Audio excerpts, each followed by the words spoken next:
Hello miners and crafters, welcome to this tutorial where today I'm going to be showing you a design for a very efficient passive mob farm. It'll give you all kinds of stuff like food, wool, rabbit hide even to make some new bundles, chicken, all kinds of passive mob drops. It really depends on where you build it. We'll get to that later, but it is a very cheap to build design. You might need a little bit of iron for the rails, but other than that, it is basically as bare bones as it gets. You see what's going on right here. The zoglins are killing the mobs. Let me go a little bit higher so that they start spawning. And you'll see that hopper minecart will pick up all the drops and deposit it into your collection system right there. So it is very simple, and I'm going to go ahead and show you how to build it right now. So right now, as you can see, I am at the border of two biomes. I have a flower forest biome right here, and I have a plains out to my right.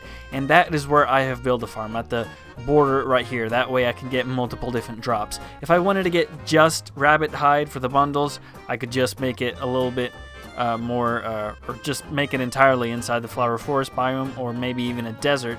But I also like wool a lot.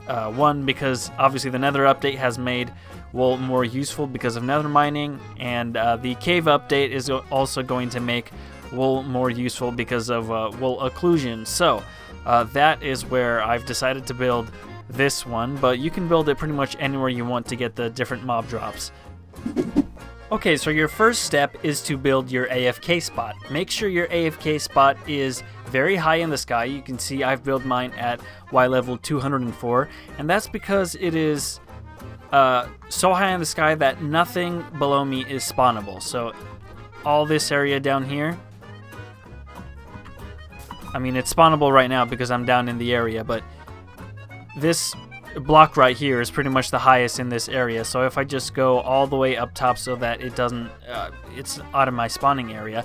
Now of course, depending on your simulation distance, it's going to be different, so you're going to have to adjust it based on what simulation distance you have. But I figure 128 blocks covers pretty much everybody, no matter what simulation distance you have. So that's what I did here, and this is going to be your AFK spot. Now next you want to build your rail platform, and it's going to be 26 blocks below your AFK spot. So if that is your AFK spot right there, then this platform is going to be 26 blocks below it. I've built mine a 21 by 21, but you can go a little bit larger or smaller if you don't have the resources. The larger it is, the better the rates are going to be, but the more expensive it's going to be. So you can just pick and choose depending on how much you have. So next you want to lay down some rails, and I'll go ahead and leave this here for a second so you can pause it if you want to copy the pattern, but it really doesn't even matter the exact pattern as long as the minecart is moving fast enough so that it picks up all the items. Next up, the collection system. You want to go ahead and place a chest right there, and break this block, place a hopper right there, and then you want to take a block right there, temporary blocks right there, those can go. Actually, you need this one here. Comparator right there, facing into a block with a redstone torch right there. Block on top of that.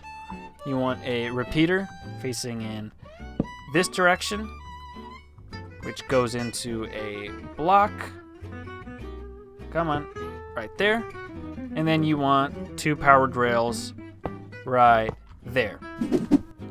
Next, you want to build the spawning platform on top of the rails. And grass is really the only thing that passive mobs will spawn on, so it has to be out of grass. And then you want to build a wall, or all around it, surrounding the whole platform. Now, it doesn't have to be glass, it can be any block, just as long as it's non-spawnable. You don't want anything spawning up here. But go ahead and surround all of this in a wall. Next, you're going to need to build a Nether Portal right in front of your farm. You can also put a wall back there so that the hoglins don't just fall off. And from your Nether side, you want to build something like this around the linked portal. A drop that'll make the hoglins go through, and then something like this, a block of 2 right here and then you can go ahead and stand here. And let's pretend that I'm not in creative right now and I have lured these hoglins from a crimson forest, and then all I would do is go and stand right here. Let me just take myself into survival.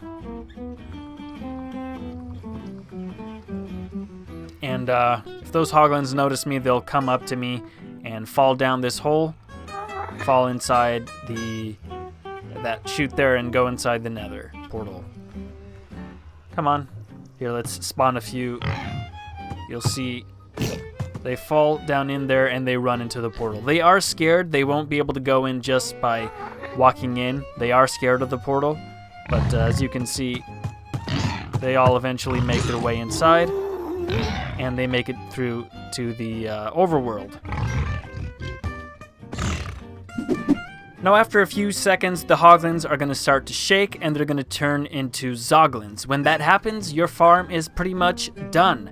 You can now stand up on your AFK spot and it should work. Your minecart should be picking up the drops. You can also take away that Nether portal if you want, because like I said, the chances of this thing breaking from the wandering traders is actually very, very slow. I've tested this for hours. I've AFK'd at this overnight and still all the hoglins were alive.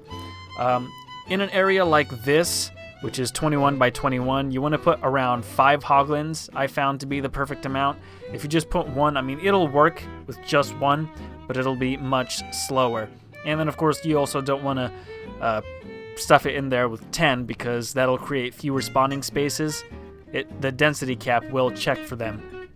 Anyway, I think that is pretty much it. As you can see, it's working. The rates of these are very good. I was able to get roughly about a stack of each item per hour. That's rough. I mean, sometimes I got more, sometimes I got less. It really depends on where you build it too. I got more of the beef and wool and the regular plains mob drops than I got rabbit hide, because most of this farm right here is on the plains side. But you can also build it, like I said, more over the flower or maybe even a desert and replace the grass here with sand. So who knows, there's a lot of things you can do. But yeah, this Nether portal is optional. You can take it off when you're done or not. It's up to you. You can use it to replace your hoglin if one of them happens to die on the off chance. And yeah, as you can see here, we're already getting some drops. So yeah, that is it. Enjoy all that extra rabbit hide. Enjoy all those bundles you're about to make once the update comes out. This is a really great farm. Anyway, thank you all for watching, my Crafters. If you enjoyed the video, please leave a like and don't forget to hit that bell.